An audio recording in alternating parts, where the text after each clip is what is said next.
All right, good morning. This is Paul Romero with the Sell a House Wholesale Real Estate Trading number 74 on Friday, January 23rd, 2015. Today, we're going to cover, as our Facebook post and our Google Plus post, we're talking about beyond the obvious, you know, thinking outside of the traditional real estate box. That is where, as a wholesaler, you find deals, okay? We don't go after traditional real estate. There are niches out there, and that's where we put our focus. Really, what we're looking for, this is pretty much, wholesaling 101 right here. And, this is looking for, quote, the motivated seller. But what makes a motivated seller? Well, first of all, a motivated seller is not listing on the MLS. And if you think you're going to be going out there pulling wholesale deals off of MLS listings and turning around and being able to flip those, you might be able to pull some down and you might be able to flip a few and you might be able to make a couple $1,000s on them, but it's not likely that you're going to be pulling down the deals where you're going to be turning, $5, $10, $15, $20,000 flips. And quite honestly, the people that you're selling to, a lot of them have MLS access, and a lot of them can see right on Zillow.com that your house was just listed. And when they go and they look and they see a house listed for 168 days at $170,000, and you went and picked it up and now you're offering it back out as a wholesale deal at $161,000, and you're putting some jacked up ARVs on there that you're pulling from, a mile radius that don't make any sense to this property. Quite honestly, you look like a jackass. So, and you're gonna have a hard time keeping your buyers on your list because it's obvious. If nobody's buying this property at $171,000, what's the problem? And why would they be wanting to buy it for just $9,000 less? Seriously, think about it. Get deals that make sense. So, what's a motivated seller? Obviously the motivated seller is not on the MLS. Because a motivated seller that was on the MLS, you'd be able to get that $170,000 property because it doesn't have a $270,000 ARV. It's probably got more like a $210,000 ARV, which means you probably need to be picking up that property at somewhere around, $120,000, $130,000 maybe at the most, depending on obviously the amount of repair work that it needs. But so a motivated seller on the MLS is going to take a $170,000 listing and let it go for $130,000, about 70% of their listing price. And you can find some of those out there, but you've got to put out a lot of offers. You got to work real hard. You got to have an agent. If you're not an agent yourself, if you're not putting out, you got to have an agent that is, willing to do all that work for you to pull down a deal here and there. So it's like, why waste your time? So what makes a motivated seller? Well, what makes a motivated seller, obviously, is a problem, okay? If somebody doesn't have a problem and they want to sell a property, what's their motivation? Hey, you know what? I think I'll sell my house. Wonder what it's worth. Oh, looks like it's worth about $180,000. Okay, I'll list it for $185,000. See what the market will do. Heck, you know what? I'll list it for $200,000 and see what the market will do. You know what I mean? There's no motivation there. They have no reason to, get on selling this property right now. So what makes a motivated seller is a problem. Now, what type of problems? They could be personal problems. They could be financial problems. It could be lack of money. It could be lack of time. It could be lack of ability to make payments. A lot of different things. So that's what makes the motivated seller is a problem, and that's where you get. That's where we go beyond the obvious. I mean, listings are obvious. So beyond the obvious and thinking outside of the box is finding the motivated seller, finding the problems. So what are some of the problems? Well, on the personal side, you could have problems such as a lost job. Now, this is obviously going to turn into a financial problem eventually, but you might catch somebody that's recently lost their job and they just have to do something quick. A job transfer is another one, because if somebody's transferred from their job to another city or to another location, usually to another city. I mean, a lot of times a job transfer to another location on the other end of the city just means a bigger commute for somebody. So, job transfer to another city, people that own property, they're going to want to go to their new city. They're going to want to buy a new house. They're going to want to sell this other house so they can, buy that other house. For some reason, job transfer is one of them, but another one is, there could be a number of other reasons why somebody's making double payments, meaning that they're paying on two properties at the same time. And like I said, there could be a number of different reasons why that particular person is making double payments, but that's a tall order. They're going to be making a whole lot of money to be paying for two houses at once. So double payments is a problem. Divorce, things like divorce, that's a personal issue, right?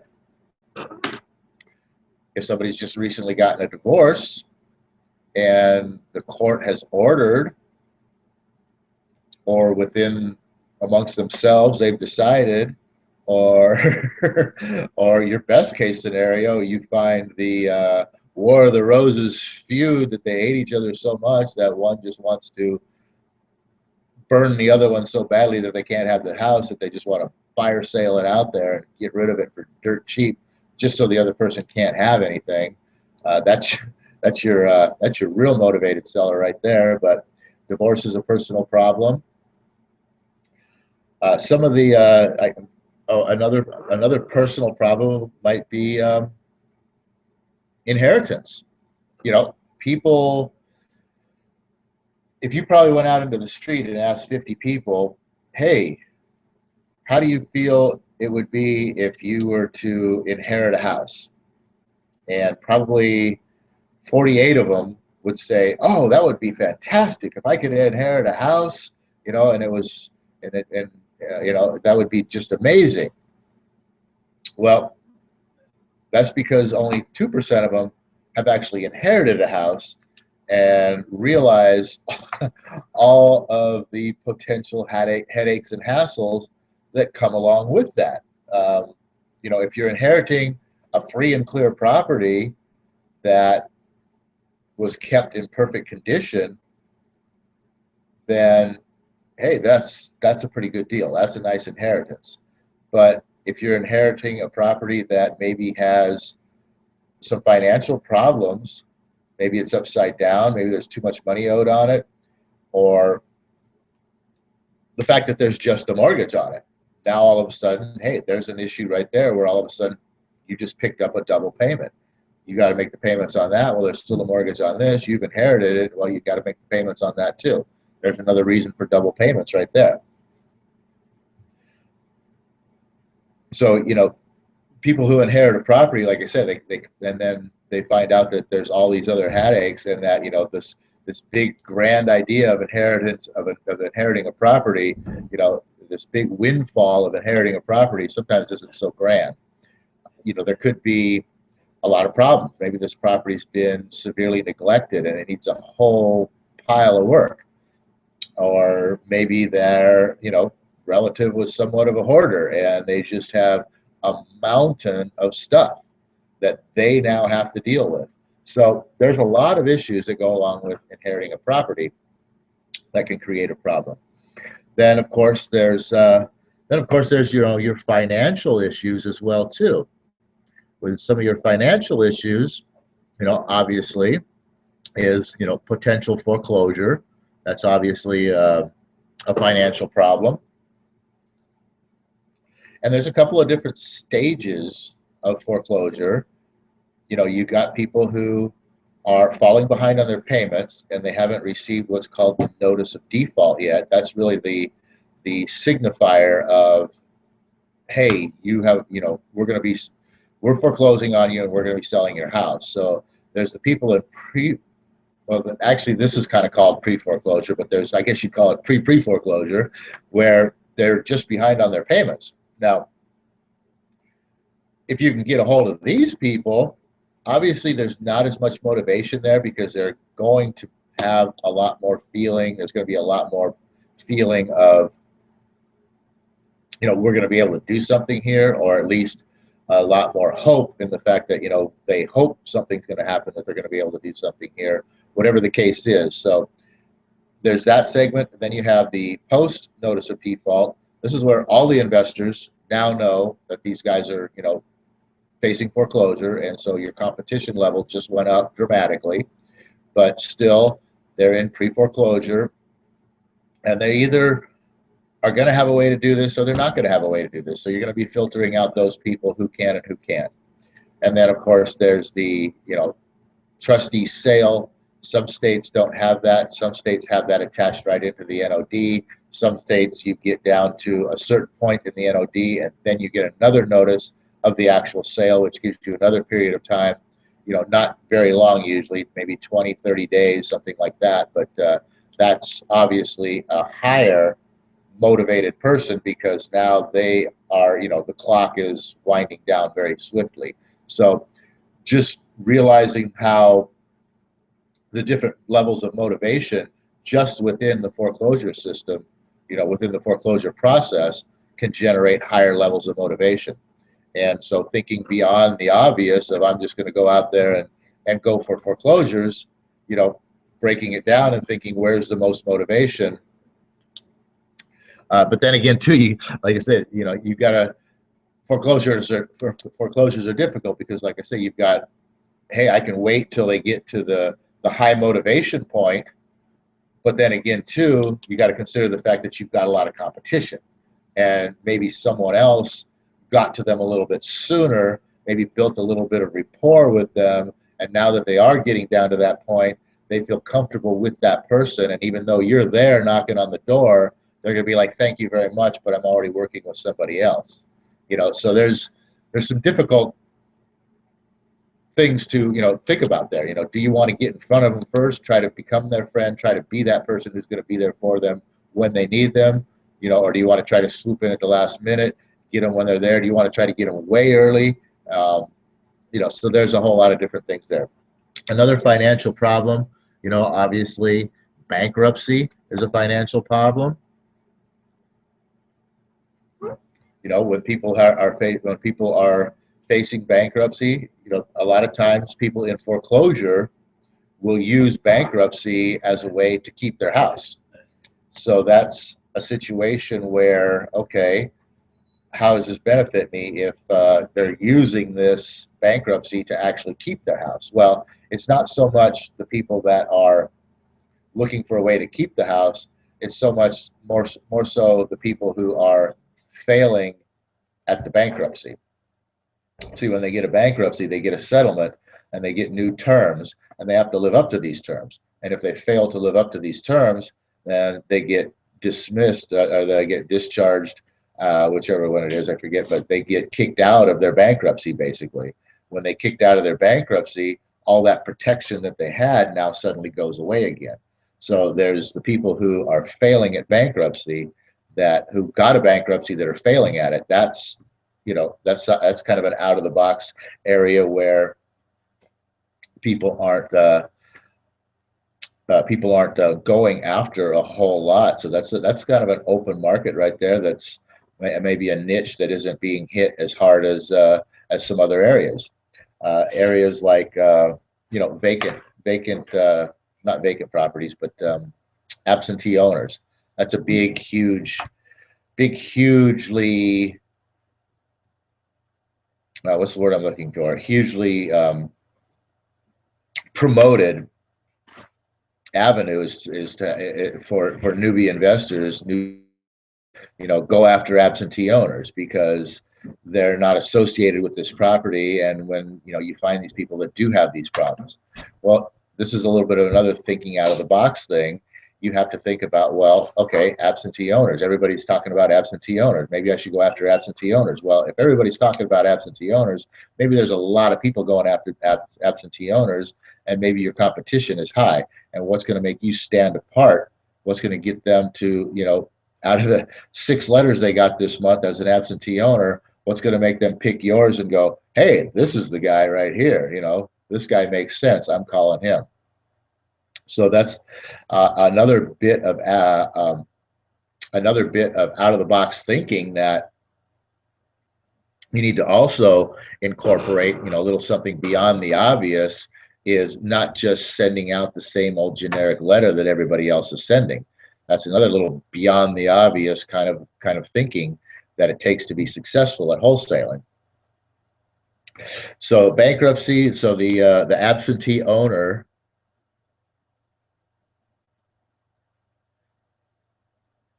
What is something that an absentee owner could increase their motivation? Well, if it's an absentee owner, it's either a vacation property that they use once in a while, but they spend most of their time somewhere else, or it's a rental property where they have a tenant in there and they're paying their money and they're earning an income off of that property. So out of those two situations, what could be something that would motivate an absentee owner? Well, for vacation rentals, obviously, if they're in a, which I don't know how many people have vacation rentals in bad areas, but I guess if they're kind of in a bad area, or they could have. There's always a problem of vandalism. Vacant properties, you can bring to their attention the idea of vacant properties, potentially suffering damage that could eat into the value, eat into the equity of the property. So you could use that angle, but there's not a whole lot there. Something with the tenants now, obviously, bad tenants. That's a problem. Just people that never pay on time. They're always calling with problems. Things like that. Of course, there's the ultimate, I think, was probably is evictions. The people who stopped paying altogether, and you want these deadbeats out. So evictions is definitely a place where you could find an absentee owner with a higher level of motivation. The ones with bad tenants. I mean, if you were to, maybe you're driving around the neighborhood and you see some houses that are kind of scraggly and run down, and you check and you find that it's an absentee owner, then you you look and you're just like, this house is the worst one in the neighborhood. Maybe you bring this to their attention and they're just like, oh, I'm so tired of dealing with these people. This guy wants to buy this house. You know what? I'm interested in doing that. Let me see what he's got to say. So targeting beyond the obvious, that's another key beyond the obvious that I was going to present today, and that is targeting. Taking some of these larger niches, so to speak, and excuse me, and drilling down into a more targeted, pinpointed area within that niche. That's another thinking outside the box and beyond the obvious way to be successful at wholesaling, is by narrowing this down and getting into a particular little pocket within a niche. It's almost similar to going out in your neighborhoods and you see, there's all these really nice neighborhoods, but then there's just one little pocket of these houses that are, $30,000 cheaper than all the rest. And there's a lot of problems that going on in this neighborhood. And you might say, hey, I like this block. I like this 1 square mile radius, but this little pocket, this little corner over here, wow, I'm really going to pound this. There could be some real good potential here.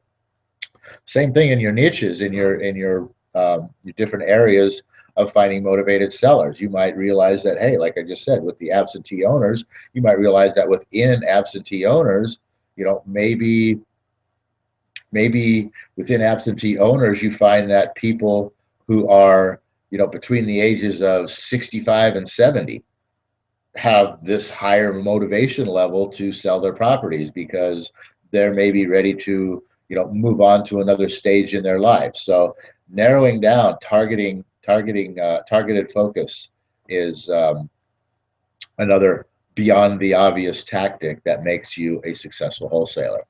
So I kind of wanted to get into just the whole idea of, if you want to be successful at wholesaling, beyond the obvious is really a key element, and thinking outside the box.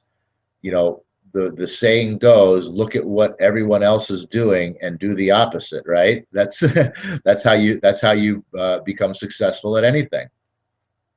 And that's how major market crashes happen, because everybody's doing the obvious. But you know what? While everybody's doing the obvious, there's a whole lot of people that are doing the exact opposite, that are getting the exact opposite, the exact opposite, that are getting rich while other people are getting poor.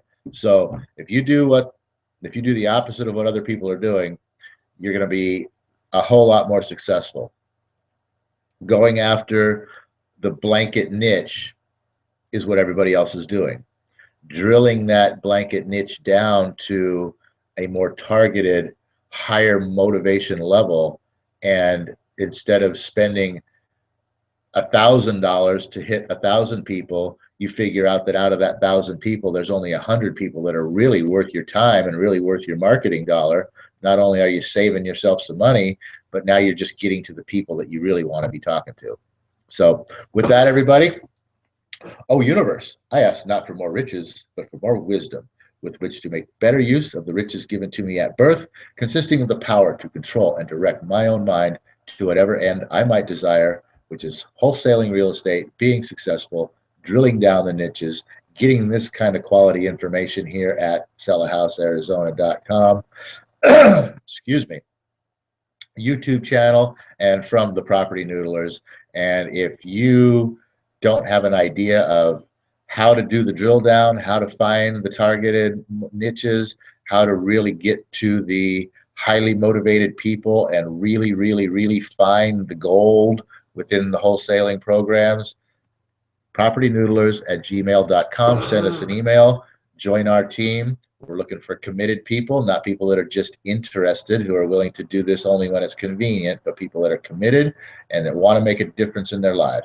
And we'll be checking the email and giving you a call. So everybody have a great day.